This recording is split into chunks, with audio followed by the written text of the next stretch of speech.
Quer dizer, a venda de narrativas que não traduzem a realidade, como se fôssemos todos bobos ou desmemoriados, é uma coisa realmente muito curiosa.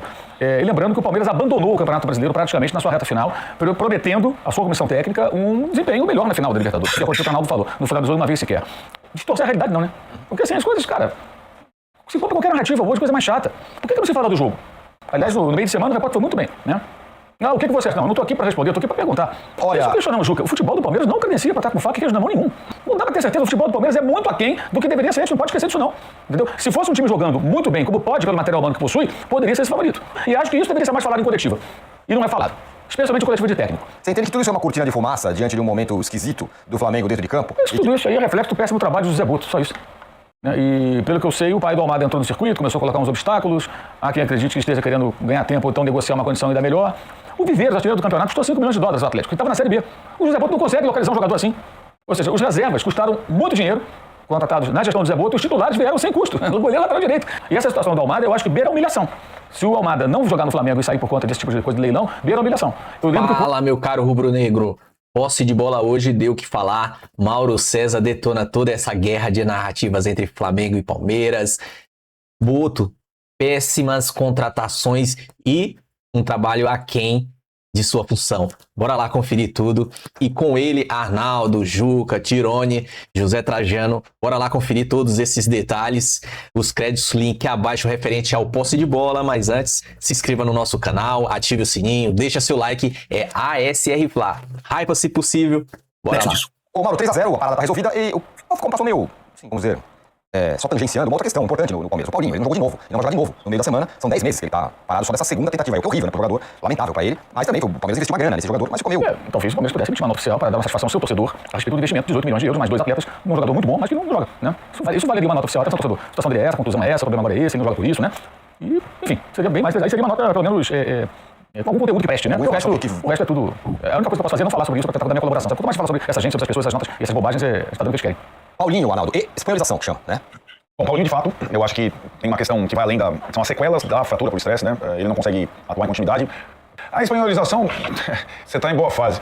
A espanholização, ela, como você fala, se você quer descrever o que acontece entre Real Madrid e Barcelona, é exatamente como a gente vê entre Flamengo e Palmeiras fora de campo também. É um de olho em cada passo do outro, inclusive quando tem uns terceiros envolvidos, como é o caso do Vitória desta vez. E o Abel falou que da outra vez era o São Paulo, lá do Ramon Abate Abel. Real Madrid e Barcelona é idêntico. É pressão na escala, nos tribunais, na organização do torneio, na logística, no intervalo entre jogos.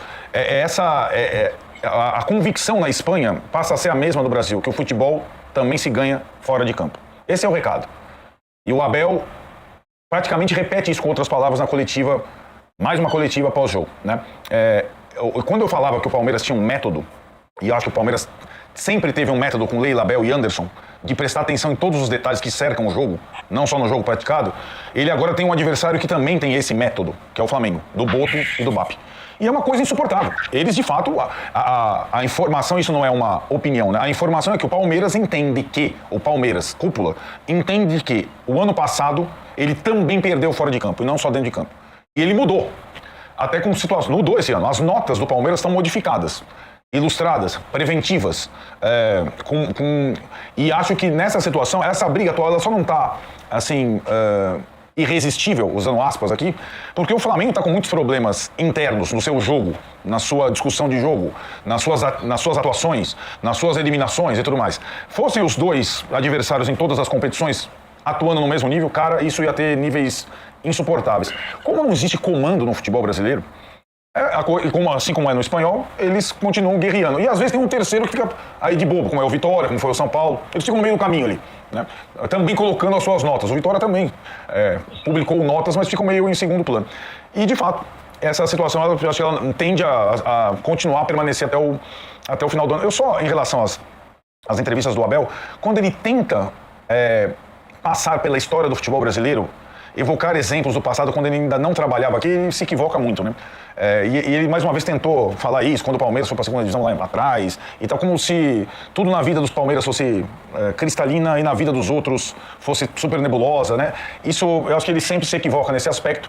E se a gente for falar em asterisco, várias das situações que o Abel viveu no Palmeiras também podem ser colocados asteriscos aqui e acolá. De novo, ele não perdeu a final da Libertadores por conta do Pulgar. Ele perdeu porque o time dele não deu um chute a gol. Ele não perdeu o Brasileiro do ano passado pelo Wilton Pereira Sampaio. Ele perdeu porque o time dele fez uma reta final medíocre.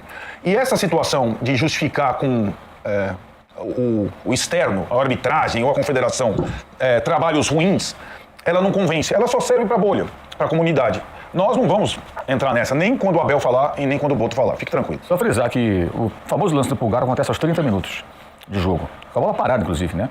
Aos 13, Rafael Veiga dá uma entrada violentíssima no Carrascal, também passivo de expulsão, e não acontece nada. Quer dizer, a venda de narrativas que não traduzem a realidade, como se fôssemos todos bobos ou desmemoriados, é uma coisa realmente muito curiosa. E lembrando que o Palmeiras abandonou o Campeonato Brasileiro praticamente na sua reta final, prometendo à sua comissão técnica um desempenho melhor na final da Libertadores, que aconteceu, o Arnaldo falou, não finalizou uma vez sequer.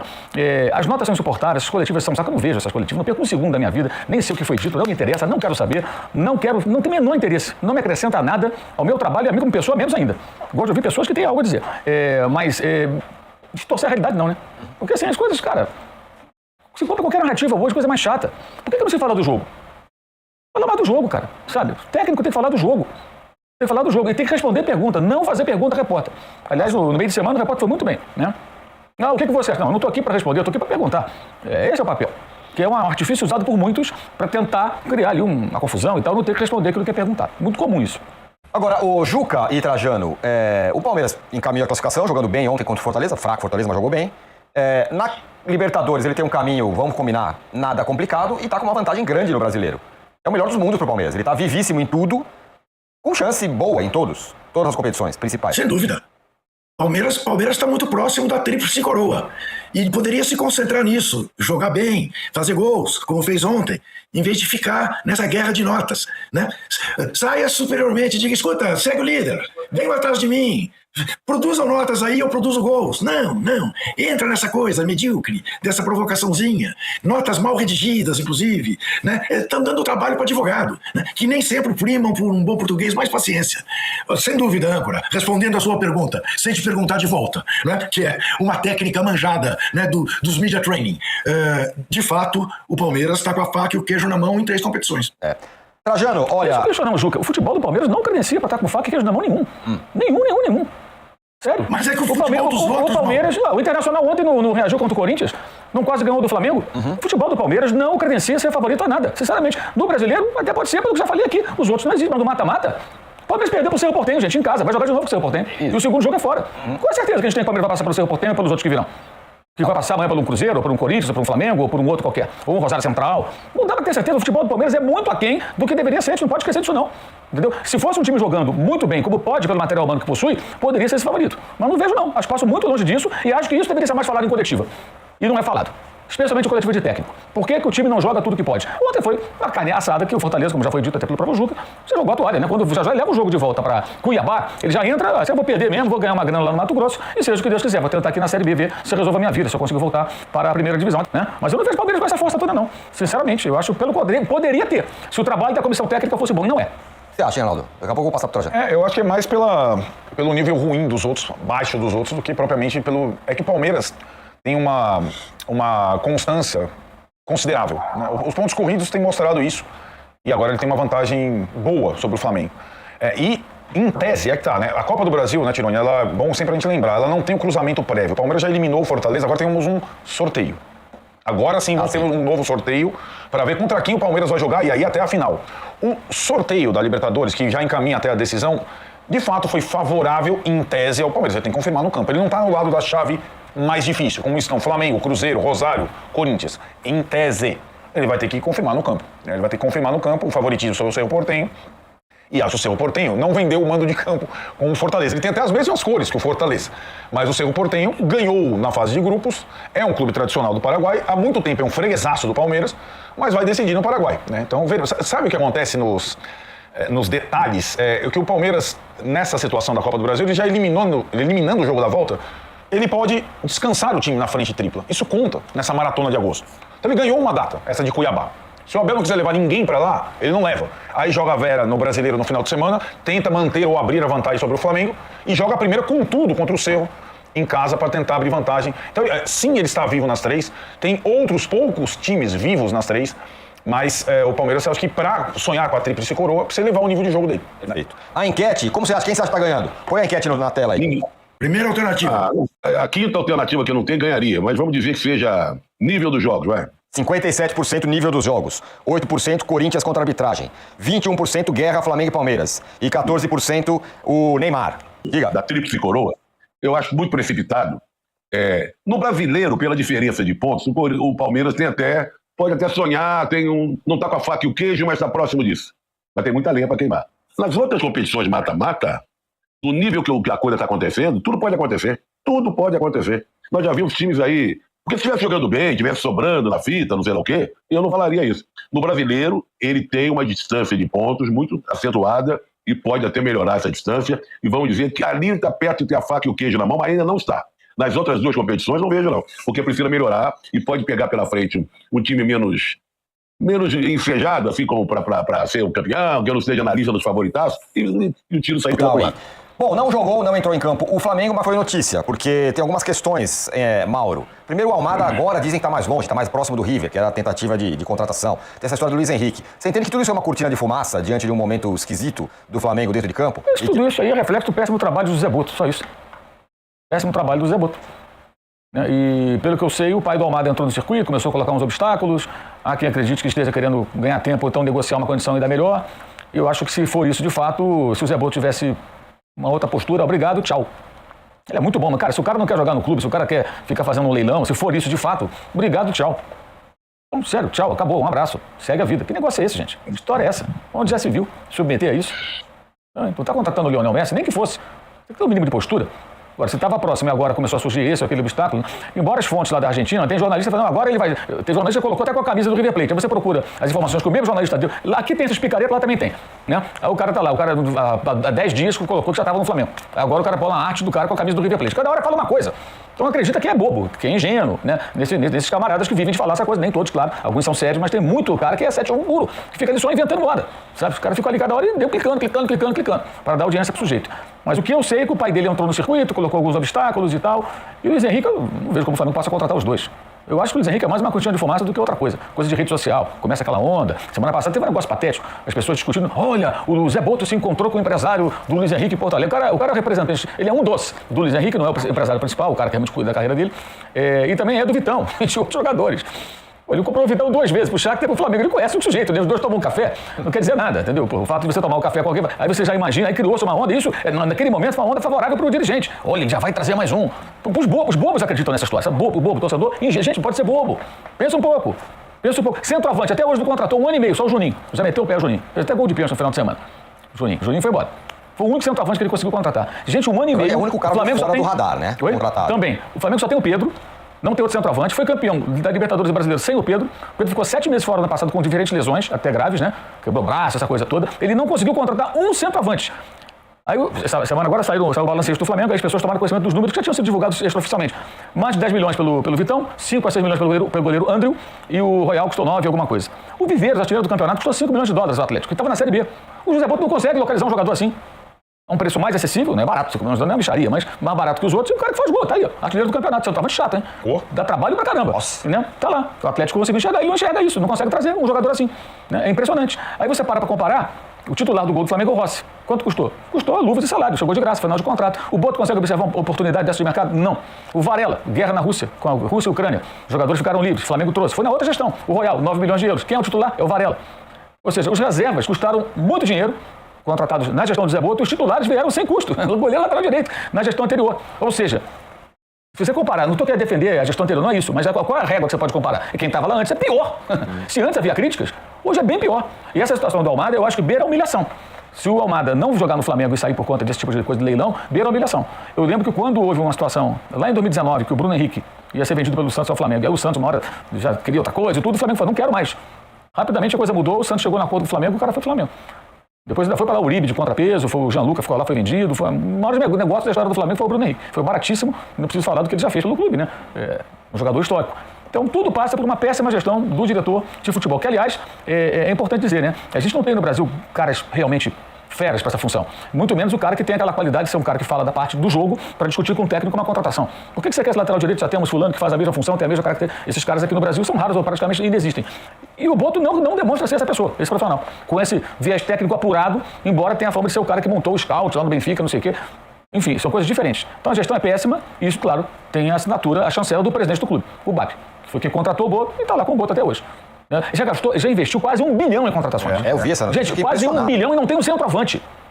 Impressionante. E não tem um centroavante. Ele comprou o Vitão 2 vezes na trajetória dele no futebol, no Shakhtar e no Flamengo. Nada contra o Vitão, mas o Vitão custa 10,2 milhões de euros.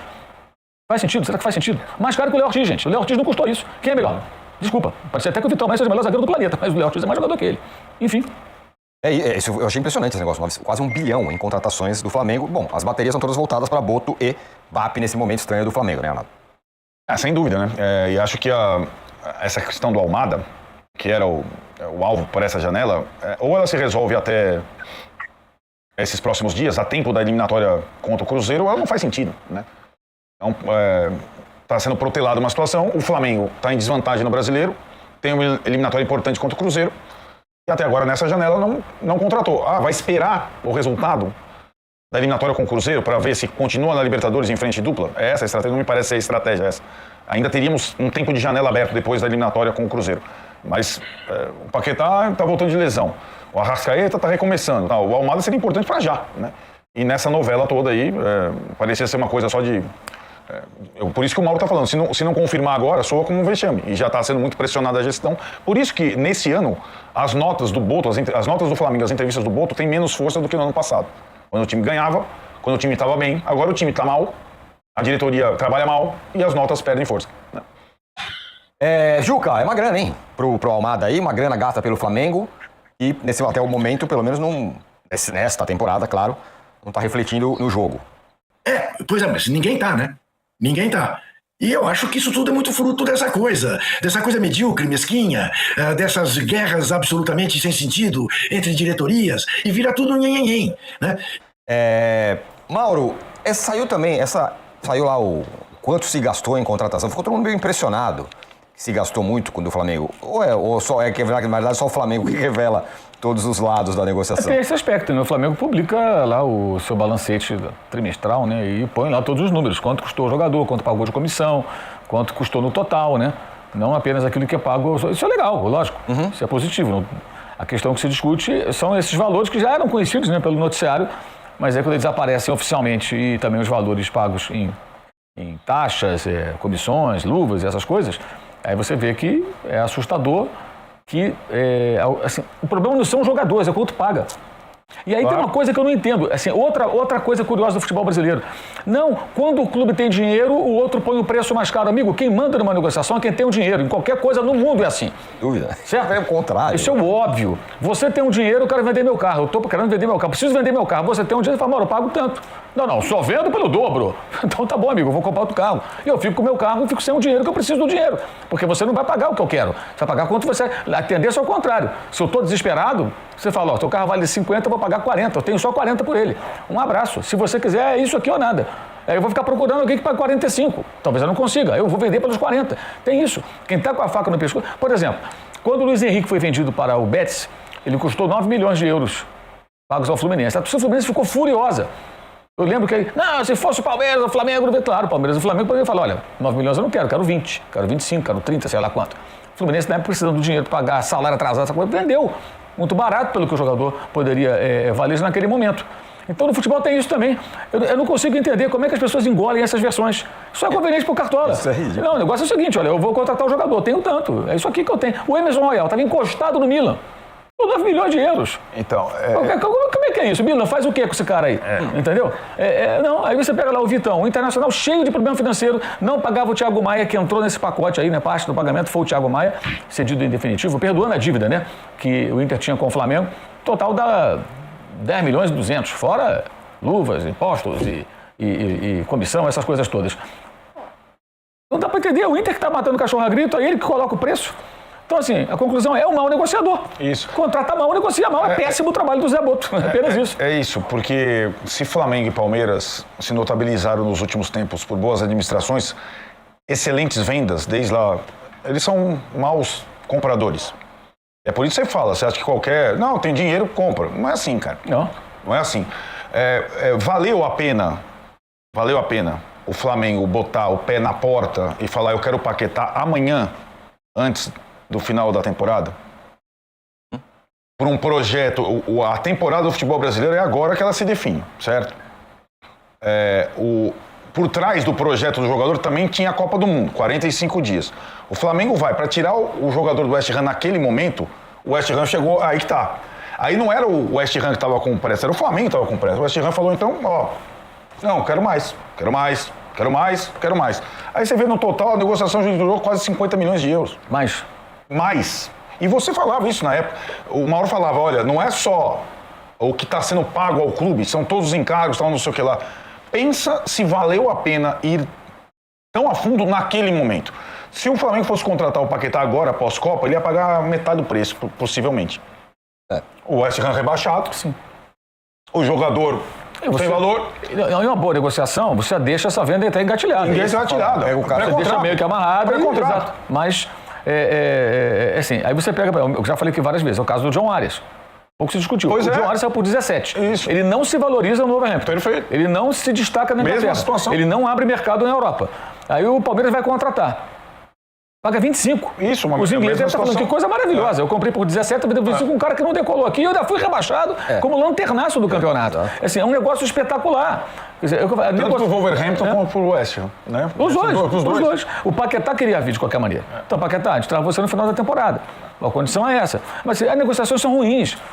As negociações todas são ruins. Ele é ruim o trabalho dele, apenas isso. Pode ser uma pessoa sensacional, contar piada, sei lá. Mas o cara é ruim no trabalho dele, gente. Nada. Sei lá, faça o que for, mas ele é ruim. O trabalho é ruim. É muito ruim. E esse do Almada agora vai ser, se não contratar, vai ser a grande vergonha, o que é muito perigoso. Porque para evitar o vexame, capaz de abrir mais o cofre. Aí vamos ver se o presidente do clube controla isso ou não, né? Ou se vai junto nessa loucura. Aí, meu caro rubro-negro, esse foi o posse de bola de hoje, dessa segunda-feira, dia 3 de agosto. Flamengo e Palmeiras, essa guerra de narrativas, o Mauro sempre contundente, não dá muita atenção a isso, e esse é o certo. Coisas que deveriam ser discutidas nas coletivas, como o desempenho de cada time, que é o principal, que é o que faz o entretenimento, é o carro-chefe, vamos dizer assim, não é muito discutido. E aí o Mauro César desce a linha como sempre, o cara tá de parabéns. Tem a questão do Almada também, porque tá virando um leilão, e o papai, como o pai do Gerson, entrou em cena.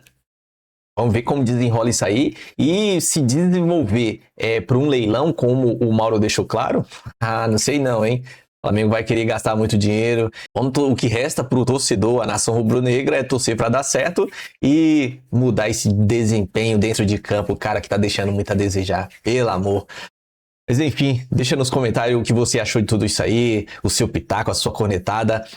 Compartilha, comenta e o mais importante, se inscreva no canal caso você não seja inscrito, ative o sininho para receber todo o conteúdo diário. Deixa seu like, é importante, releva o nível do canal, me ajuda demais, hypa se possível, eu agradeço. Tamo junto, até a próxima, saudações rubro-negra.